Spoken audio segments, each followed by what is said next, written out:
Hi everyone, welcome to Gopi study circle. So friends, మన ఛానల్లో ప్రతిరోజు ఒక్కొక్క క్వశ్చన్ ఎక్స్ప్లెయిన్ చేస్తున్నా. అంటే ఒక్కొక్క క్వశ్చన్ ఒక్కొక్క మోడల్ విధంగానే ఉంటాయి.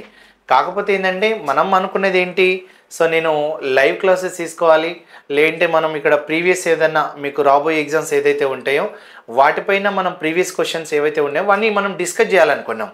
లేదనుకుంటే టాపిక్ వైజ్ కన్నా కంప్లీట్గా దానిపైన ఓవర్వ్యూ డిస్కస్ చేద్దాం అనుకున్నాం. అదంతా జరగట్లేదు అన్నట్టు. సో ఎందుకు అనంటే మీకు అందరికీ తెలుసు, సో నా గురించి నా క్లాసెస్ ఎవరైతే వింటున్నారో సో వాళ్ళకి తెలుసు ఈ 7 డేస్కి 7 డేస్ అనేది మనం బిజీగా ఉన్నాం. అంటే క్లాసెస్ తీసుకునేసరికి ఏమవుతుందంటే ఈ లైవ్ క్లాసెస్ అనేది తీసుకోలేకపోతున్నా, టైం సెట్ అవ్వట్లేదు. సో దాని గురించే నేను చూస్తున్నా. ఖచ్చితంగా టైం తీసుకొని సో కంప్లీట్గా ఏమేమి చెప్పాలనుకున్నామో అది డిస్కస్ చేద్దాం అంతే. ఇంకా సో దాన్ని కొంచెం అర్థం చేసుకోండి. వెరీ సూన్ దగ్గరలోనే మీకు అందుబాటులో ఉండా. సో అక్కడి వరకు అయితే కొంచెం ఓపిక పట్టండి. సో ఈ రోజు వరకు అయితే మనం సింపుల్ ఇంట్రెస్ట్లో ఒక డిఫరెంట్ కాన్సెప్ట్ క్వశ్చన్ అనేది మనం డిస్కస్ చేద్దాం, రైట్? సో చూడండి, ఇక్కడ if rate of interest increased from 20% to 23% and time duration is also increased from 3.5 years to 4.5 years, then simple interest increased by 3350 rupees. So 3350 రూపాయలు increase అయింది అన్నాడు. Find increased simple interest అంటున్నాడు. అంటే ఇక్కడ question ఏంది అని అంటే మనకు ఒక సింపుల్ ఇంట్రెస్ట్ ఇచ్చిండా? లేదు. సో సింపుల్ ఇంట్రెస్ట్ అంటే ఇది ప్రిన్సిపల్ వాల్యూ ఇచ్చిండా? లేదు.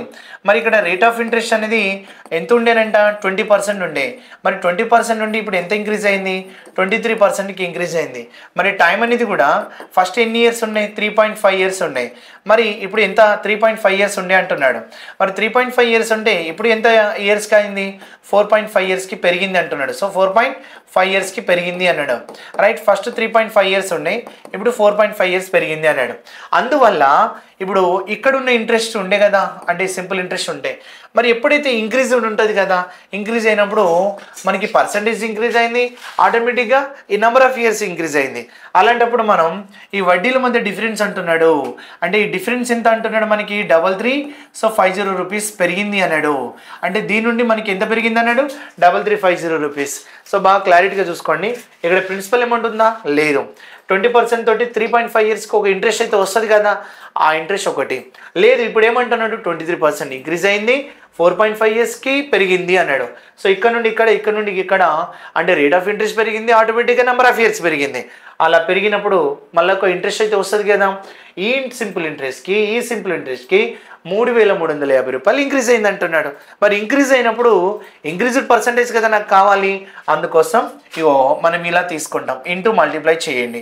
అంటే మనం రేట్ ఆఫ్ ఇక్కడ ఇంట్రెస్ట్ పర్సంటేజ్ ఎలా తీసుకున్నాం? మనం సింపుల్ ఇంట్రెస్ట్ పర్సంటేజ్ ఎలా తీసుకుంటాం అంట? ఫర్ ఎగ్జాంపుల్ 10% per annum ఉందనుకో, 3 ఇయర్స్ ఉందనుకో, 3 ఇయర్స్కి ఎంత పర్సెంట్ అవుతుంది చెప్పినా? అది 30%. 30% దేని గురించి అని చెప్పినా? ఇంట్రెస్ట్ పర్సంటేజ్ అని చెప్పినా కదా. అలాగే ఇంటూ చేయండి.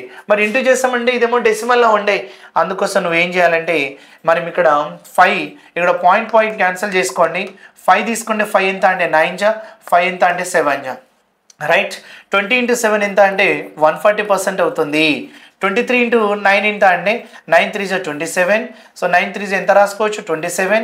అలాగే 9 2 జా 18 + 2 ఎంత అంటే 20 అవుతుంది. సో 207% అవుతుంది. ఇప్పుడు మీకు క్లారిటీ వస్తుంది. ఇదేమో ఫస్ట్ ఇంట్రెస్ట్ పర్సంటేజ్, ఇదేమో సెకండ్ ఇంట్రెస్ట్ పర్సంటేజ్, ఇదేమో సెకండ్ ఇంట్రెస్ట్ పర్సంటేజ్, ఇదేమో ఫస్ట్ ఇంట్రెస్ట్ పర్సంటేజ్. పెరిగిందా లేదా? పెరిగింది. ఆ పెరిగిందంటే ఎంత పెరిగిందంటే 67% పెరిగింది. బాగా చూసుకోండి, ఎంత పెరిగిందన్నాం? 67. అంటే ఇంట్రెస్ట్ పర్సంటేజ్ పెరిగింది కాబట్టి 3350 రూపీస్ పెరిగిందని చెప్పాలి. అంటే 3350 రూపీస్ పెరిగింది అని తీసుకోవాలి. సో పెరిగిన అమౌంట్కి పెరిగిన పర్సంటేజ్ ఈక్వల్ చేస్తాం. మరి ప్రిన్సిపల్ వాల్యూ ఎంత అన్నాడు? అంటే వాడు ఏమన్నాడు? మనకి ప్రిన్సిపల్ వాల్యూ కాదు, పెరిగిన వడ్డీ ఏది అన్నాడు. పెరిగిన వడ్డీ ఎంత అంటే 207 కదా. సో పెరిగిన వడ్డీ ఏది అన్నాడు. అందుకోసం మనం దీన్ని ఏం రాసుకోవచ్చు? 207% యొక్క వాల్యూ ఎంత అని తీసుకోవాలి. ఇప్పుడు మీరు ఒకటే చూసుకోండి, 6 5 జా నేనేమంటా ఎప్పుడు చెప్తా ఉంటా. సో ఫస్ట్ వాల్యూ హోల్డ్లో పెట్టండి. సో ఇలా హోల్డ్ ఇది ఎంతలో మల్టిపుల్ అవుతుందో? 6. 33కి నియర్లో కట్ అయ్యే వాల్యూ ఎంత? 6 తోటి. 33కి నియర్లో 6 తోటి కట్ అయ్యే వాల్యూ 5 జా కదా 30. అందుకోసం ఇది ఇంటూ 5 తీసుకోండి, రైట్? ఇంటూ 5 అంటే ఆటోమేటిక్గా ఇక్కడ 67 5 ఇక్కడ 335 335 కట్ అయిపోతుంది. సో 0కి 0 అప్పుడు ఇంటూ 5 తీసుకోండి రైట్. ఇంటూ 5 తీసుకుంటే 0కి 0 5 7 35 అలాగే 35 అంటే 0 ఉంది కదా సో 3 రాసుకోండి 5 2 10 అంటే ఇంక్రీజ్డ్ సింపుల్ ఇంట్రెస్ట్ అంటే సెకండ్ ఇంట్రెస్ట్ అని అర్థం.